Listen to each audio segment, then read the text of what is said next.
Welcome to Mind Love, episode 39. Today's episode is all about how your words create your reality. Everything you say, everything you do, every word that comes out of your mouth, every choice you take, every action you make in the thinnest sliced moment of life is either creating a deeper connection to what you want or it's driving a disconnection. Turn up your frequency with Mind Love. Bite-sized brain hacks for seekers, dreamers, and doers. It's time to give your mind a little love with your host, Melissa Monti.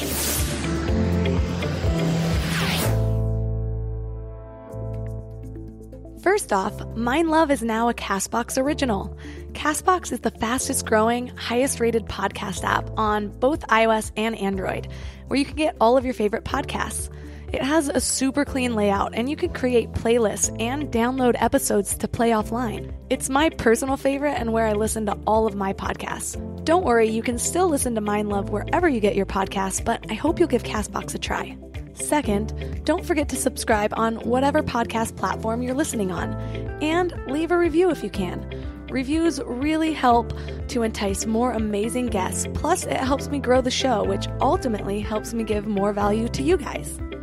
Today we're talking about how our words don't just influence our lives, they actually create our realities. Most of us have heard this in some form. It's why affirmations are effective, and it's why we're not supposed to talk bad about ourselves if we actually want to feel differently. But today we're going to dive into this on a deeper level. I was actually just reflecting back on a book I had to read in high school, and probably many of you did too. It's called 1984. It's that ultimate foreboding tale of Big Brother and what would happen if the government was always watching. One of the parts I found most interesting was, so there's the totalitarian state Oceania. Well, they actually start to unravel the language, over time removing and banning specific words from the language. Then create this new language called Newspeak, which reframes negative things into a positive but delusional counterpart. And this is supposed to keep civilians more submissive and subservient. So basically, this creates positive associations in the brain. So, for example, the Ministry of Love actually deals with torture. I know, where am I going with this? But basically, the premise is, if we don't have the language to describe something, we can't think about it. The people can't stand up and overturn the government and start a revolution because they don't even have the words to conceptualize or imagine what that would even look like. There have actually even been studies showing that the smaller somebody's vocabulary, the less they're able to process emotions. They're also less able to relate to other people. These are really eerie concepts, but there's an upside.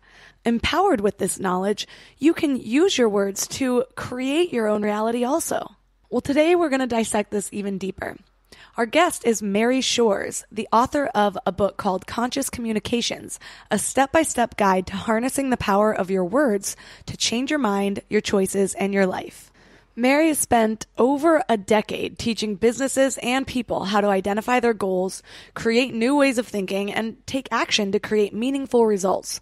So today, 3 key things we will learn are the neuroscience of how words create our realities, the 5 ways we express ourselves, and a few reality-changing journaling exercises. Before we dive in, I want to invite you to sign up for the Morning Mind Love. You'll get short daily reminders of your own beauty, worth, and power so you can start each day with a positive mindset and keep your vibes up between episodes.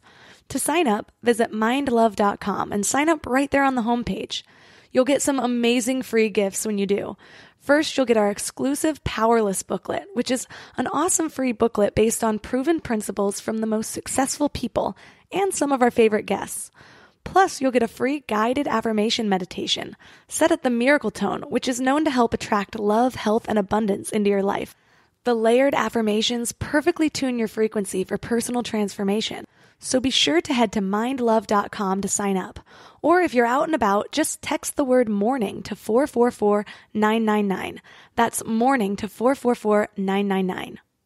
A couple years ago, my husband and I crashed at a friend's place, and We could not get over how comfortable the bed was. So I peeled up the sheets and sure enough, it was a Casper mattress. Ever since that day, I've been wanting one so bad and I finally got one last week. You won't believe how comfortable this bed is. It's designed to mimic human curves, so you have support in all the right places. It has a breathable design to help you sleep cool and regulate your body temperature through the night. And they're surprisingly affordable because Casper cuts out the middleman and sells directly to you online. They ship it for free in the US and Canada, and if you're not completely satisfied, you can just return it. They'll even pay for the shipping back.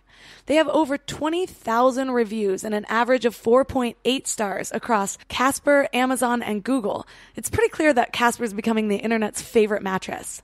You can feel completely sure of your purchase because Casper has a 100-night risk-free sleep on it trial. To try it out and get $50 towards select mattresses, visit casper.com/mindlove and use code mindlove at checkout. Get $50 towards select mattresses by visiting casper.com/mindlove and use mindlove at checkout. Terms and conditions apply.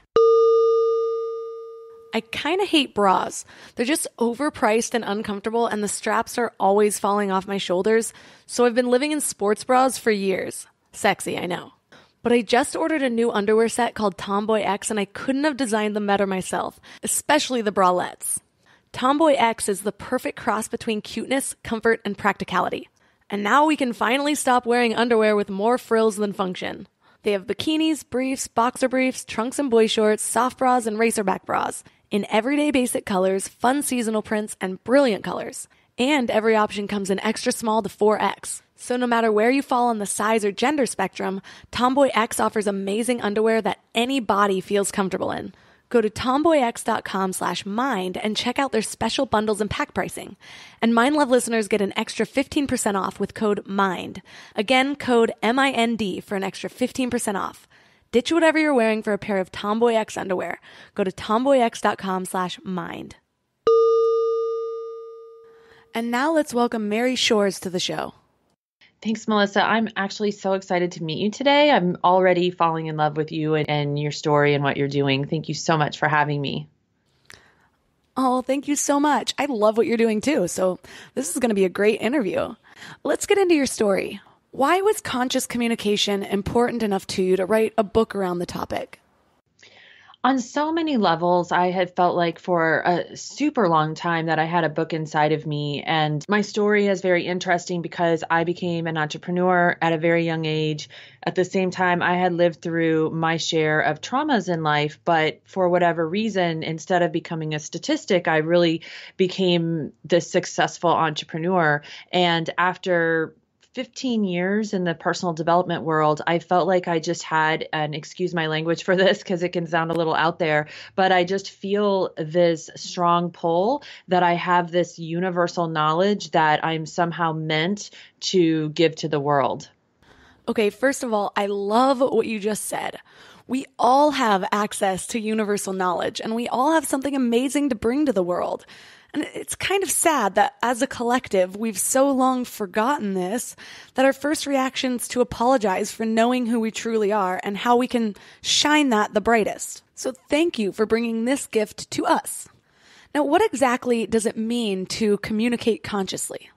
What it means for me is it's embodying the idea that we are in control of our own realities and then just different ways of how we're manifesting things throughout our life. So like really getting in control of what it is that we're creating and doing that and teaching that in a way that's both written through the lens of science, but also written through the lens of spirituality, because we've gotten to this level of extreme beliefs. Like we're going to, let's say, dive into law of attraction, but then we take it to such an extreme that we're not really in a practical reality anymore. And then there's the consequences of that behavior, such as guilt and shame because you're not having a positive thought every single second of the day, but like dialing that back and understanding that we need to have a way of processing things when the shit hits the fan in our world, because that's reality, and that we're here to learn those lessons through the good, the bad, the ugly. That's our soul's journey. I love how you said that we can kind of get down on ourselves when we're not thinking positively. I know that I'm guilty of this because I've worked on myself just so much and I have all these tools. And so when I have my low days, I can't help but think sometimes, did I not grow as much as I thought that I did? Or am I faking this? I say that I know how to get out of this, but I just can't right now. What do you do in those situations when, despite having the tools, you're still just down on yourself? I think it's a great conversation to have, especially now. So I call that spiritual bullying. So what I mean by this is that everything in our reality, everything in our present moment is really based upon some simple concepts. Like one of them is our belief systems. And so by taking a deep dive into spirituality, which has become this like thing about law of attraction, that we have taken that to such an extreme that if we think a negative thought, then we believe, because those seeds have been planted in our mind, that we are now going to create negative things because we had this negative thought. But the reality is so much deeper than that, because thoughts are a result of what's in your subconscious mind. And what is in your subconscious mind is bubbling up like through your prefrontal cortex as your thoughts. And you don't have as much control over what's happening in your subconscious. And you are taking years of practice through whatever that may be, yoga, meditation, breath work, just going within. There's just so many paths to free ourselves from those chains of our subconscious mind. But part of the problem is diving too deeply into these belief systems. Taking what you just said, it's an understanding that if you don't allow yourself to feel those feelings, we as humans, we assign that as being negative. But really, experience is just experience, and emotions are a spectrum of everything from like despair and anger and hopelessness, all the way up to, joy and bliss and happiness and excitement and everything in between. And our bodies are like the receptors of taking in our world and then interpreting it through the creation of these emotions, which is all created by the neurochemistry in our brain, which is again coming up through our nervous system and our subconscious mind. So if you don't allow yourself to feel those feelings, because when we get uncomfortable or we're having an emotional time, which I actually just spent this past weekend in a lot of like darker emotions, crying and a lot of that. But you have two choices. You can either reach for your phone and try to search out like a kitten video in a tutu to make you laugh, because we're so uncomfortable with those darker sides that we want to get ourselves out of it. But by getting ourselves out of it, what we're really doing is repressing. Because those emotions are bubbling up almost like champagne bubbles, like bubbling up to the surface of a champagne flute. When those emotions are bubbling up, the way to let them come up and out and release from your body is to sit with them, is to explore them, is to take a moment of self-care. Self-care meaning I'm taking space for myself and just being in that and letting yourself cry. I used to never, if I felt bad, it would immediately be like, what can I do to cheer myself up right now in this very moment? So is there a healthy and unhealthy way to sit with those emotions, or is just sitting with them enough? And how do you know if you're taking it too far and wallowing? That's a really great point. So I actually wrote a process called 5 Steps to Break Through Your Breakdown. And I think it's one of the things we're not really trained for in life anymore. It's like the expectation is we go through life, we have all these responsibilities, we're constantly doing. And so when something happens, we're also sort of like in the middle of this blame culture, like everything always has to be someone's fault. And we have to like trace it back to the root of when really all of those behaviors, I think, are actually the unhealthy behaviors. To me, the healthy behaviors are to let the emotions be. And then when it gets to the point where it's taking a toll on your life, like say it's turned into a depression where you're not able to function as well, like it's keeping you from your daily activities or keeping you from being able to go to work. Well, you can start to explore things that are going to create a little bit of dopamine and serotonin in your mind, which is actually very simple. So for example, one of the things that you can do is you can write a list of all the things that are bothering you. And the way that our human mind works is our brain really likes list making. And so there's a study done by Matthew Lieberman from UCLA that shows that just by naming your problems, you will create enough serotonin and dopamine to actually feel better about them. And so what that's like is, this is my imagery, but I'll feel like I'm in the dark hole. Like there's been a hole dug and it's dark and it's damp and it's scary and there's no light. So when you do that process of naming it, it's like someone threw me a flashlight in the hole and I can turn on the flashlight and at least I can see. And then when you do that, it's going to start to trigger certain areas of your brain that are your problem solving areas. So you're creating that list, and then just naturally and organically, an idea will start to come to you, which is a solution to that.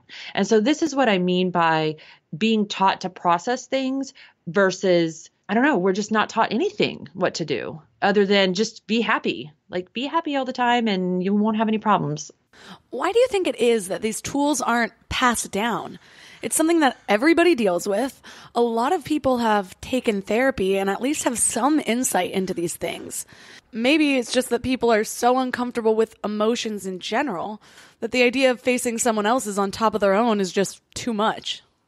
Well, I definitely think that in my own family, that was true. Like I went through a lot of abandonment as a child, and I would try to talk to my mom about these things and how I was feeling because I didn't understand. And that was not a good move to make with her because she was not wanting to face any of my emotions because my emotions were a reflection of mistakes that she had made. So she wasn't even able or capable of looking at those things. And like, it's so interesting to me because sometimes I feel like I'm sort of in the middle of this sandwich generation between like how my parents screwed me up, but then like how despite my best efforts, like how am I now passing those imprints along to my children?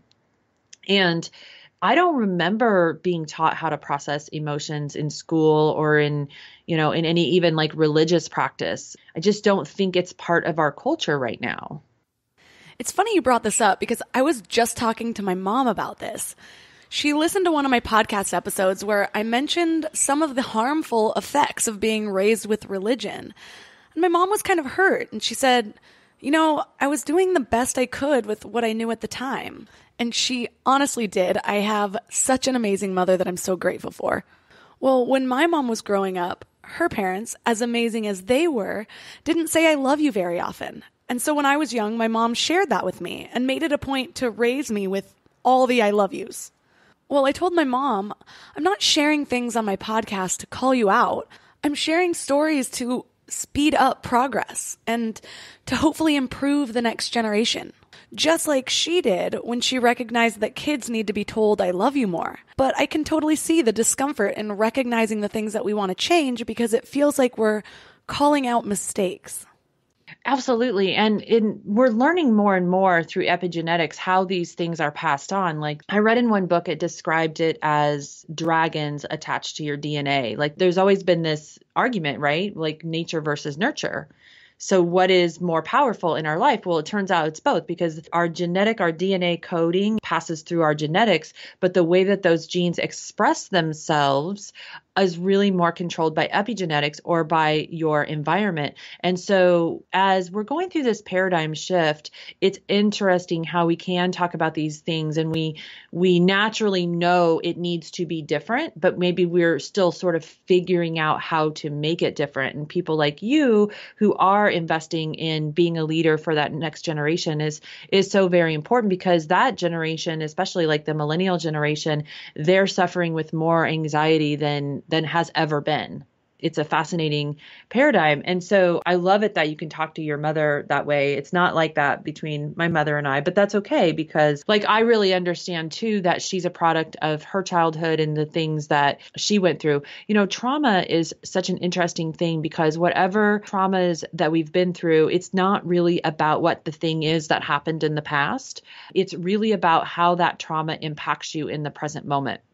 Because of those things being like stuck and lodged into your body, because our bodies are like libraries, and they're these libraries that have stored everything that has ever happened to us. So as you were talking about like these emotions coming up, what's happening is there's some sort of access from the subconscious mind that accesses that memory, and it recreates the chemicals that happened when the trauma first happened.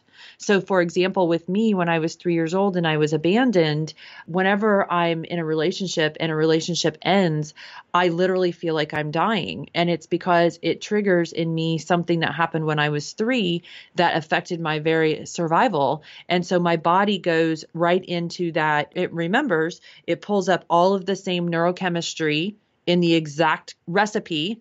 In the book, I call this 50 Shades of Chocolate Cake, because it's like we all have these like chemical recipes.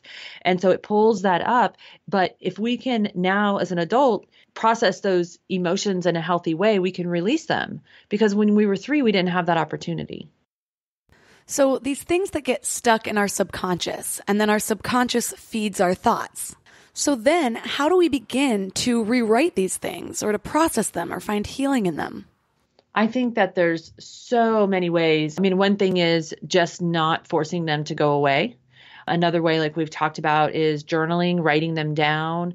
Another thing is yoga. I mean, yoga is so amazing. It was a huge part of my journey for many years, just like a yoga practice that allows these things to release from your body. And you don't even always know what they are. Like if you're feeling sad from out of nowhere, you might not know what the root of it is, but there's always like the root or the original spiritual injury, if you will, like the thing that separated you from yourself. I was listening to a speech by Dr. Gabor Mate, and he was talking about these like spiritual injuries or these traumas that we go through being like creating another layer of skin, and that we can have up to 40 layers. And it's all of that is keeping us from seeing who we really are.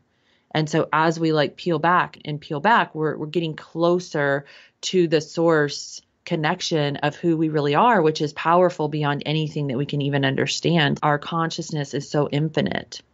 Peeling back each layer, you can dive deeper and deeper into who you really are. One of the things that I think is fascinating to talk about, like in our sort of spiritual world and all of these things, is that concept of alignment.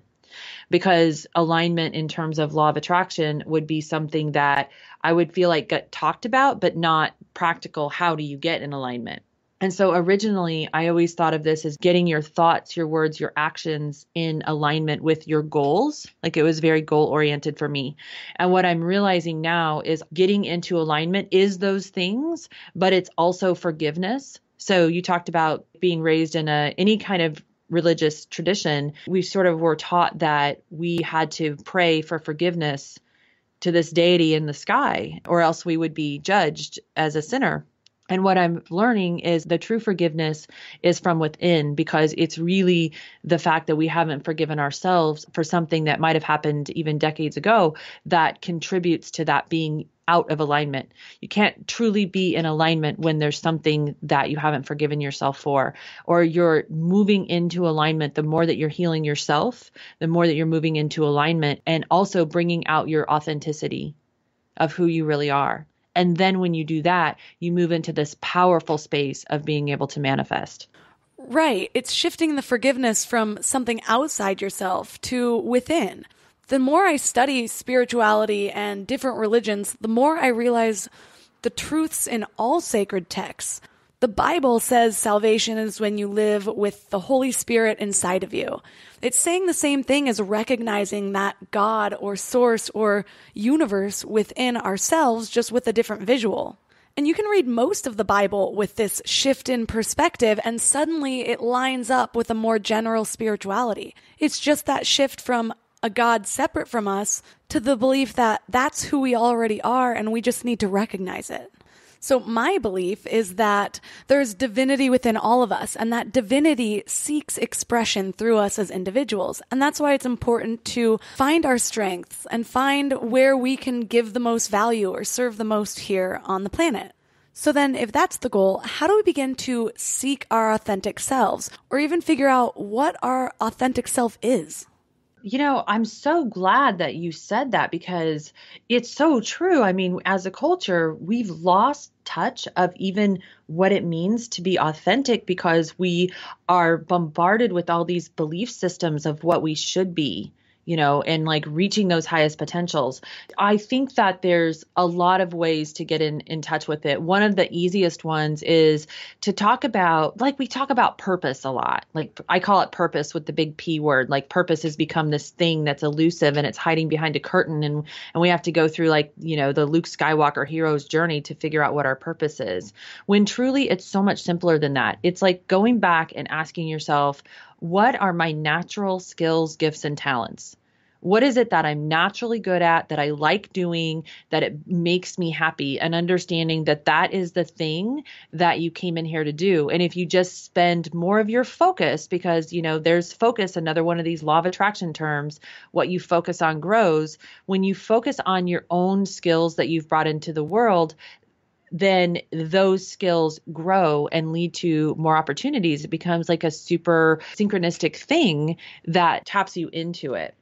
But again, we're seeing that through those 40 layers of skin. And so it's so difficult because we haven't sort of learned this way. But it's never too late because we can start right now, today, and start removing those layers, start healing the things from our past, and start tapping into our gifts all at the same time. It goes into this other thing, empowerment.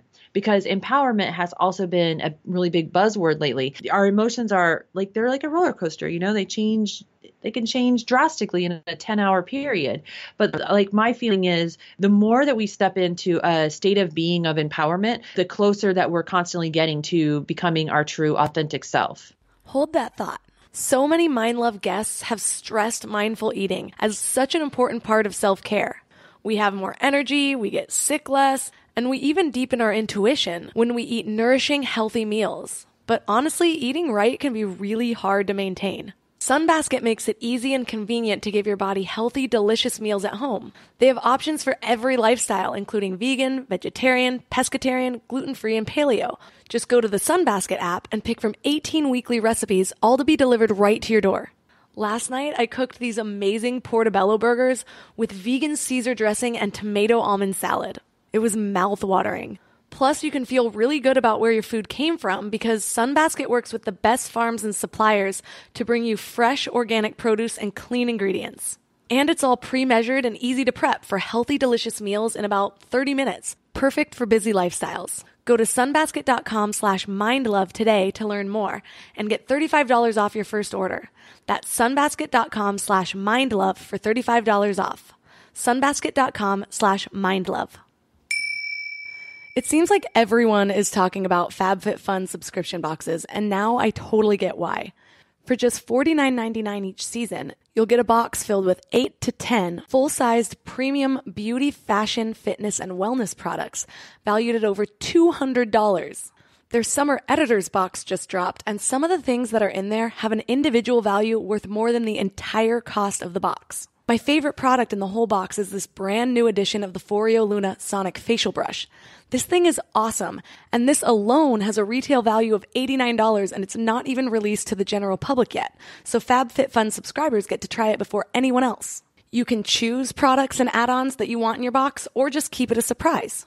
Sign up for FabFitFun today to get your summer editor's box. Go to fabfitfun.com to sign up and use my code MINDLOVE to get $10 off your first box.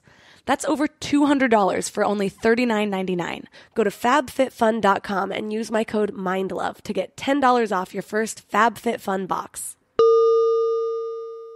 If you run your business from home like I do, you probably know how many distractions there are. And when you finally get into that state of flow that it seems like we're always trying to reach, the very last thing you want to do is stop to run errands like going to the post office. But now with Stamps.com, you can get all of the services from the post office right from your desk. Buy and print real U.S. postage for any letter or any package 24 hours a day, 7 days a week. Just click print and mail and you're done. Stamps.com will even send you a digital scale so you can weigh your letters and packages and print the exact amount of postage each time, and even access discounts that you can't find at the post office. Right now, using the code MINDLOVE, you can get this special offer. a 4-week trial with postage and a digital scale. Don't wait. Go to Stamps.com, and before you do anything else, click on the radio microphone at the top of the homepage and type in MindLove. That's Stamps.com, promo code MindLove. Going back to what you said about peeling back those layers, I've been working on the same things, purpose, and figuring out what to do with my life, and a lot of my listeners know that this podcast was a huge result of that. Well, I realized that part of my purpose is to share some of my stories. They had to have happened for a reason, otherwise life is just cruel. And on one hand, it's been so rewarding to share some of these darker parts of my life and have people reach back out and thank me and relate and feel less alone because of it. But on the other hand, just like you said you spent the last few days in some dark emotions, there have been times that I have too, and I'm starting to wonder if digging up some of these things can have consequences. There have just been some old kind of traumatic memories and emotions that have come up that I haven't thought about or felt in a long time. For example, I have had a couple dreams bringing up past moments and people that, frankly, I don't like to think about. And I woke up the other day and said to myself, I thought I was through this. How do you avoid that? Or is there no way to avoid it? Or is it just a natural part of sharing yourself? Well, I think that the first thing that comes to my mind is to have ultimate gratitude, because here again, you're being given the opportunity to heal that. Your body is giving you the opportunity to explore that and process it now as an adult instead of as a child or whenever it first happened. You know, you're not actually in the trauma, but the trauma is having an impact. I know for myself, especially because when I was 20, I had a daughter who died, and it was very emotional. She was born with a severe brain damage from lack of oxygen to the brain. And I spent, as a 20-year-old, the next year and a half of my life living in children's hospitals and seeing things that you can never, ever really unsee. And it's so fascinating to me how the body remembers, because 2 years ago, I was traveling to Ohio to see a friend who was terminally ill with cancer, and he was literally dying any day now. And when I was driving there, I started crying all of a sudden, and I looked up and I was literally passing the children's hospital that I had not seen in 20 plus years, but my body knew exactly where I was, and I started crying. And so I know that it's these things that are still unhealed. It's one of these layers of these 40 skins. But when we live through these things, how do we determine who becomes a statistic and who becomes resilient? And the thing is, it's in the way that we attach ourselves to these stories, because the stories we tell ourselves about ourselves quite often become our identity. And what I've learned is that the most beautiful part of your story is in how you moved on from it. And so as you're telling your story, because that is, and the same thing happens to me, as you're regurgitating it and sharing it with the world so that you can help to heal them, it's putting your emotions back in that place. But when you can realize what were the steps and share those steps, like how was I able to remove myself out of that? What was the moment when I could turn back and realize it for what it was? So whether that was 5 years later, 10 years later, or whether it happened very quickly, that's the beautiful part of the story. It's in when you moved on. And that's sort of like the point of the story when you're sharing it. So doing that, and also taking care of yourself, because those stories also are a part of your character.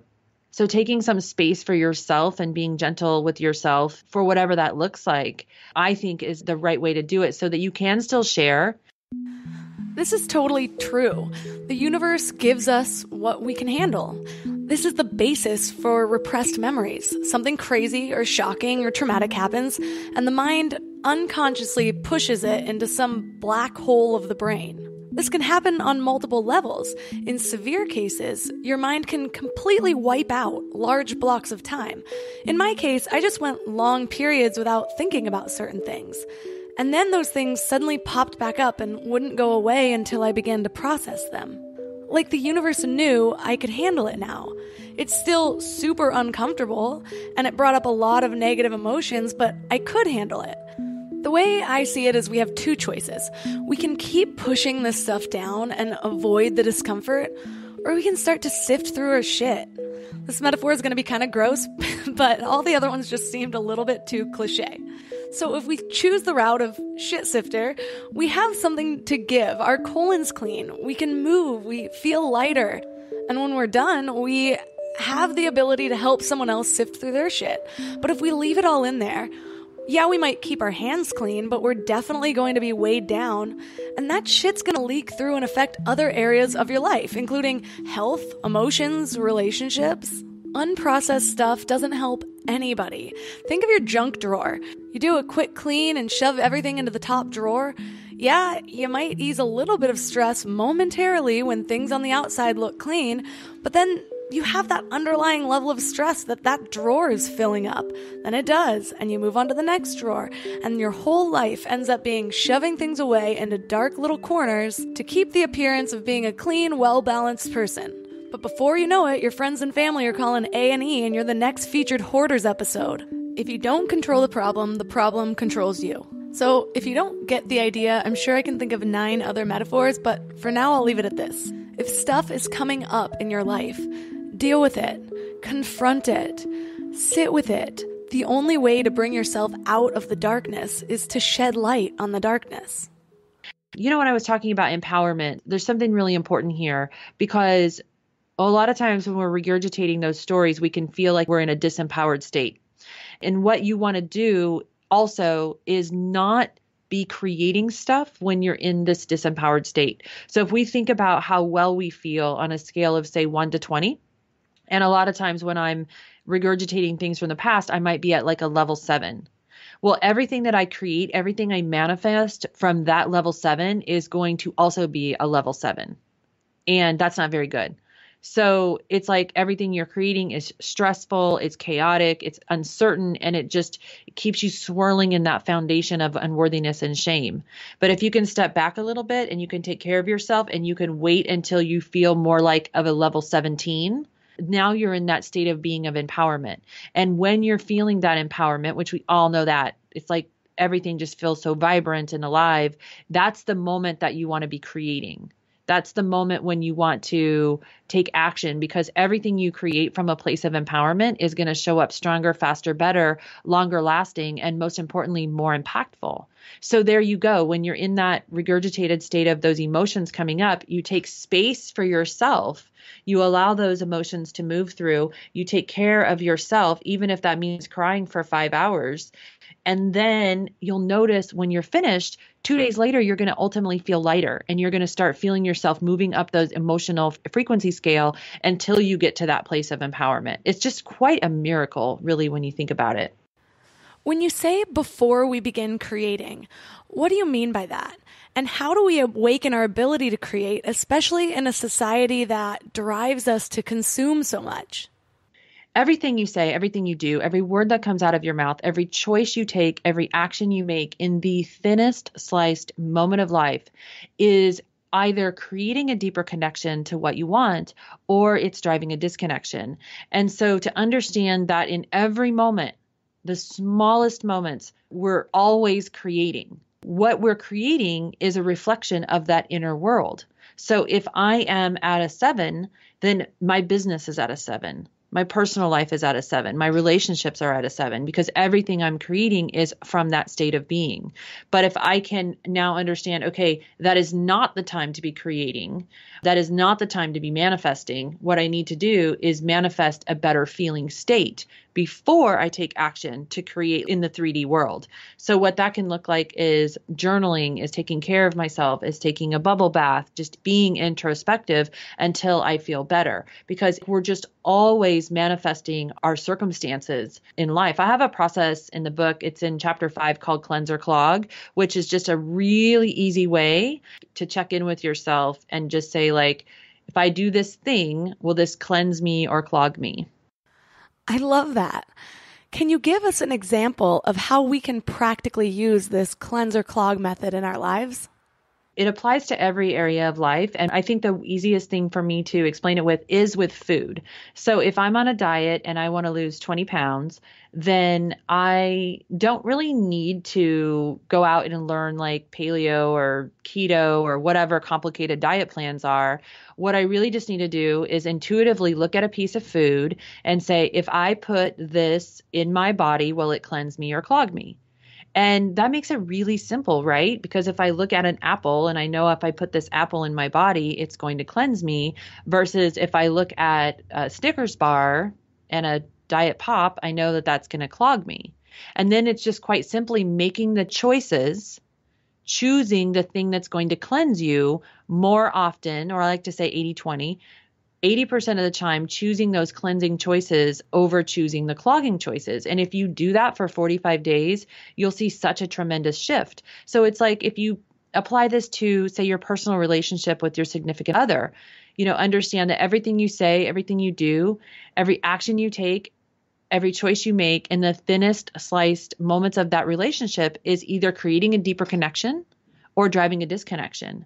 And when you think about that, when you get ready to send that text, is this text going to cleanse or clog? If it's a work situation, say you're somebody that has a hard time making it on time to work. It's like, well, is being late to work cleansing my career or clogging it? And then we just mold our choices in the direction, because awareness of your choices is the true keys to freedom. And so as you're aware of your choices and then you're being in just a 2-second thing, will this cleanse or clog? And if the answer is clog, really think about whether you want to move forward with that. I'm really glad you specified 80% of the time, because I think expecting 100% perfection can do more harm than good. We might feel, well, I've already broken the streak, so I'm just going to throw it all to the wind. Or we feel so guilty about making a mistake or not following our diet or our new habit that we self-sabotage with numbing behaviors. I like to learn and study self-growth so rapidly that it's not always even feasible to apply things as fast as I learn them, so I can get really discouraged with that. But really, I just haven't built the habits or have enough momentum behind the change for it to be lasting. What are your tips for making positive change part of your lifestyle? Well, I think practicing it as a daily practice is really good. I'm super into having daily practices, whether it's a gratitude practice or, we have one that we're giving a gift to your listeners, which is the Daily Desires Diary, which I can go into that and explain about what that is. I think with cleanse or clog, it's so important what you just said, because trying to be perfect is actually a clog in and of itself, because you can't achieve that. And you need to allow yourself the freedom to not feel. That's why I'm like, it's so important to have this 80-20 rule. If 80% of the time you are making cleansing connected choices, it will change your life in dramatic ways, and very, very quickly, because you just open the doors of synchronicity all the time. And so just even asking yourself as a daily practice, like, what can I do to cleanse my situation today? Maybe pick something. So for example, let's say you're getting your tax return. You could look at it as an opportunity to like invest or pay off debt or, do something to improve your circumstances. And that would be very cleansing. And then the alternative would be, oh, I just got my tax return. Let me go out and buy a big screen TV or a new Coach purse or whatever, and just kind of like blow the money. Well, that's very much a clog. You've mentioned a few different journaling exercises, and journaling is something that I'm just now getting into. And I feel like it goes back to feeling a little clogged in my ability to create for a long time. And to be honest, the first time I sat down to journal, I thought, what am I even supposed to write about? Am I just supposed to write about my day? That kind of feels more like a Facebook status from 2010. You already mentioned listing the things that bother you or listing things that you're grateful for. But what are some of your other most beneficial journaling exercises? In the book, there's a coaching exercise at the end of every chapter, but what's really cool about it is each one of them builds on the other. So you start off by creating a gratitude practice, and then in chapter 2, you create a list of 100 things you love about yourself, which is so hard to do. It sounds like it would be the easiest thing in the world, but what happens is you get through this like 10 or 20 superficial things and you start to run out. And what's really fascinating to me is that there's been several blogs written about the book, Conscious Communications, just like by other random people who've read the book. And the one that they write the blog on is that 100 things list. It took me a month to write out 100 things that I like about myself. So that's one. But the Daily Desires Diary, which is the one that I'm giving everyone, you're going to do this daily. It will take like 2 to 5 minutes. You're going to write out 3 things that you're grateful for every single day. And gratitude is so important because, again, just like forgiveness, if you grew up with a religious practice, gratitude was something that you owed a debt of gratitude to God. And again, it's not about that. For me, it's about the neuroscience of understanding that when you take time to have a gratitude practice, what you're doing is you're creating different neural pathways in your subconscious that build a strength and prime the muscle in your brain to connect you to those things that are more joyous in life. It's so important, and it can create miracles. So 3 things that you're grateful for. Also 3 moments from the day that you're proud of. This is, again, from a neuroscience perspective, it's such a powerful thing because when you take time, as women especially, we're not taught to brag on ourselves. We're taught to be humble. And we're also taught things like it's not ladylike to be proud of yourself. But neuroscience shows if you take a moment to reminisce on your small wins, you're strengthening those sectors of your brain that solve problems. Anytime you had a small win, whether it was getting an A on a test, whether it was landing that job or getting a big sale or doing something miraculous with your kid, it was a strategy. Your brain developed a strategy in order to create that win. And so when you take the time every day to say, here's 3 moments of today that I'm proud of, what you're doing is you're strengthening that area of your brain that comes up with those strategies in the first place. So just like a bicep, if you work out your bicep with weights, that bicep is going to grow. Well, there's ways that we can alter our brain to make our brain work optimally, kind of like a biohacking thing. And then the last thing is writing down 3 things every day that you desire. This is why I call it the Daily Desires Diary, because from a law of attraction standpoint, like really stating down on paper, what are the things we want? Because we spend so much of our time focused on everything that we don't want. Every time when we're focused on what we don't want, it keeps us swirling in that chaos and uncertainty of all of the problems in life. Where if we can just give ourselves 5 minutes to do this diary and you do it every single day, and I always say to do it for 45 days because that's how long I notice in myself it takes to make real change in the subconscious. I can definitely attest for tracking small wins because I feel like that's one of the most life-changing new habits that I adopted. Well, it might not have been the most life-changing, but it definitely made me feel the most different and seemed to build momentum for more positive things to happen. So when I first started tracking my wins, at the end of the day, it would take me a while, and I'd think, did I even have any wins today? So many things happen in our day, and we naturally dwell on the bad things, so we bury the good. So it's easy to believe that nothing good happened that day, or nothing good ever happens to you. So when I started tracking my wins, throughout the day I'd be looking for them, which trains your brain to acknowledge them and give them more merit. And that extra acknowledgement feels like a mini celebration, and it makes the good things more noteworthy. I started seeking out things to be proud of instead of being consumed by disappointment. That's so brilliant. And I love it that you totally get this, because the alternative is how much time we spend allowing that crazy roommate in our head to be critical of ourselves every single moment. We're so abusive to ourselves. And so having this other daily practice, which primes our brain to support us instead of destroy us. You talk about 5 types of self-expression. What are they and how do they help us? It kind of started with a study of affirmations. And so what I did was I actually wrote a page of affirmations a day. But in order to define conscious communications, I wanted to expand it. And so I came up with these 5 things. One of them is self-talk. Self-talk is what's in our subconscious mind, and it's what is passing those instructions from our subconscious up to our prefrontal cortex. So an example of this is when we're telling ourselves inside of our head, we're either criticizing ourselves or we're telling ourselves, yeah, you can do that thing. The next version of that is the spoken words, because what's amazing about words is words are like a mirror to that self-talk in the subconscious. And so my own personal story of this is that for 10 years, I wanted to write a book, and I would literally say, I want to write a book, but I'm not a writer.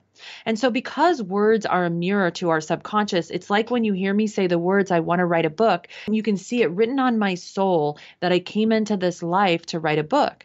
But when the next words out of my mouth are, but I'm not a writer, those words are also revealing something from my subconscious that somewhere, somehow, I had developed a belief that I wasn't actually capable of writing a book.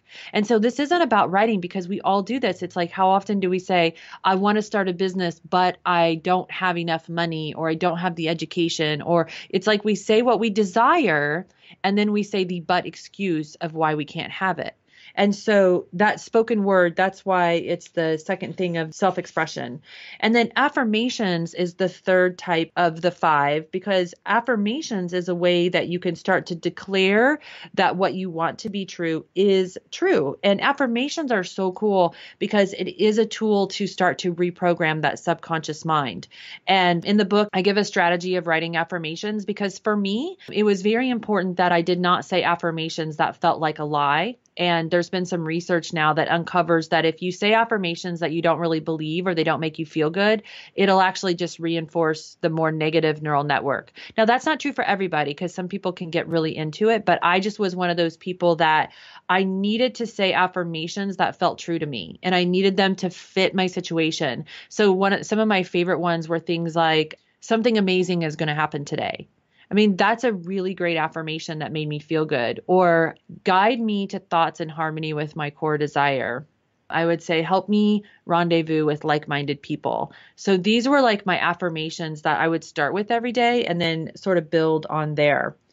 Another type of self-expression is goals. It's just a way of connecting to your more highest potential, because we're living in a time when I think that a lot of us accept that infinite possibilities are available to all of us. And there's plenty of research that supports that people who take the time to document their goals or write them down, or, just have some sort of goal setting practice, actually are much more likely to do the things, to take the action to reach their goals. And so in the book, in the last chapter, I have something called the 1-page action plan, which is very much like a goal setting practice. And the last one is gratitude, which we've talked a little bit about, like the power of gratitude being a feeling emotion that's going to be a daily practice to connect us to those things that will follow a path of inviting even more blissed out emotions.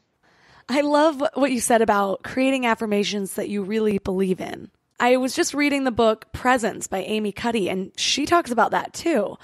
I think it brings us back to what we spoke about earlier about finding our authentic selves. Because say I've never wanted to be a neurosurgeon, but it ran in my family and my parents were hoping I'd follow in their footsteps.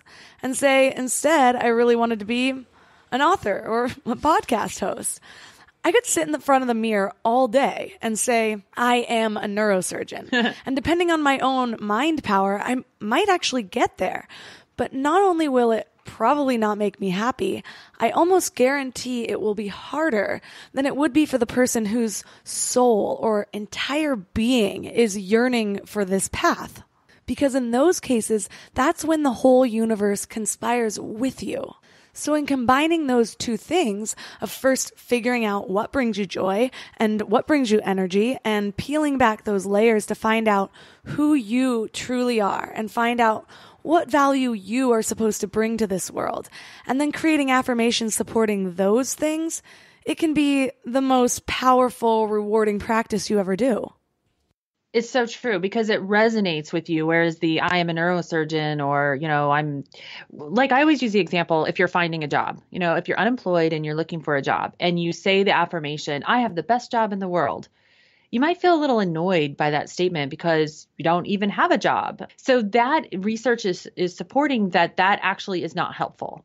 But if you say, I have opportunities around me every day, that is a much easier thing that's going to resonate or guide me to opportunities today. Because these affirmations are like instructions that you give to your brain. And so the more you can mold your affirmation to fit your present circumstances and that it actually makes you feel good, the better result that I believe you're going to get. Now, there are plenty of people who can get into like the visualization of living in the mansion and traveling the world, and that's perfect for them. But I kind of feel like there's two buckets of people. There's the buckets of people that are super good at doing that. And then there's the people like me who are more, I need this to fit more real. I was at a yoga retreat speaking, and this was a few months ago, and I offered to the audience, let's do the 3 steps of creating rocking affirmations and let me help you. And so a woman came up to me and she's like, well, I'm a fashion designer. She goes, I want to create an affirmation around fashion design, but I always feel like such an imposter because I don't have a degree. And I said, okay, well, tell me what you do. And she goes, well, I create fashion for pregnant women. And I just said to her, okay, well, my designs make pregnant women feel beautiful and maternal and sexy or something like that. And her face just lit up. And I always know that's the right affirmation, is when their face just lights up like a Christmas tree. Because what it did was it tapped into what she wants to create with these women. Or like for you, my podcast is changing lives. It's a ripple effect that's creating a reflection of the world of healing, or whatever would be your result that you're looking for. Yeah, it's so fun to get into affirmations. Right. We have to create affirmations that light that spark. I think we get into these generic affirmations like, I have $1 million, just things that don't speak to our soul or are too far from what we've ever experienced. So it's hard to grasp what it would be like. Like, no one's life purpose is to have $1 million. You might become a millionaire through creating things the world thinks is valuable, or become a millionaire so that you have more resources to reach more people. But the important part is finding something that you can really feel inside, because that feeling is the essential ingredient to creating change in your reality. But again, you need to start by peeling back those layers, figuring out, as Paul Selig says in last week's episode, what things you've claimed that aren't the real you or aren't your authentic self. So thank you so much for all the wisdom you've shared on how our words shape our reality. And for listeners who are interested in learning more about you, where can they find you online? My website is maryshores.com. So that's where everything lives. I write a weekly blog. So that's super fun because there's always a coaching exercise in the weekly blog. Obviously, you can get the daily desires download. And if you want to interact in a more personal way, you are welcome to join my Facebook group. It's called Fearless Ambition. And, I just do daily posts and do a lot of times I do like a weekly training series. So just going on video and doing a training series about something. And I always like to ask, my big ask is, if you resonated with what I'm teaching you or what my story is, please go on Amazon and check out the book Conscious Communications. If you read the description and maybe a handful of reviews, I think you'll know right away if this book is for you. For all the links mentioned in this episode, including Mary Shore's website, easy access to her book, and her desire diary, go to mindlove.com/039.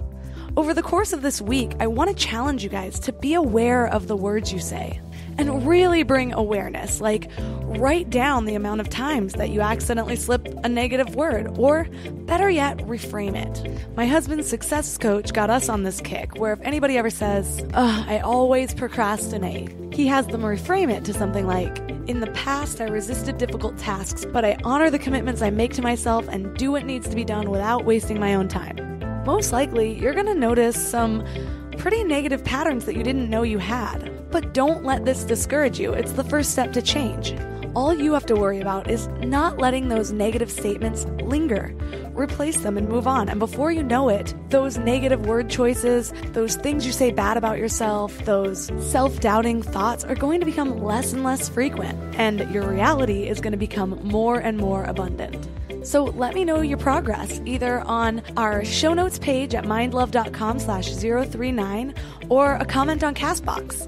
And if you have a free moment, please leave a review on either Apple Podcasts or Google Podcasts. It's super helpful to the growth of the show, which helps me bring more amazing guests to you guys. If you want inspiration to keep your vibes up between episodes, you can meet me on Instagram at mindlovepodcast or sign up for the Morning Mind Love, where you'll get short daily reminders of your own awesomeness. Thanks for giving your mind a little love today, and I'll see you next week. Thanks for tuning into Your Higher Frequency with Mind Love. Head to mindlove.com for a free gift to keep your vibes up until next week.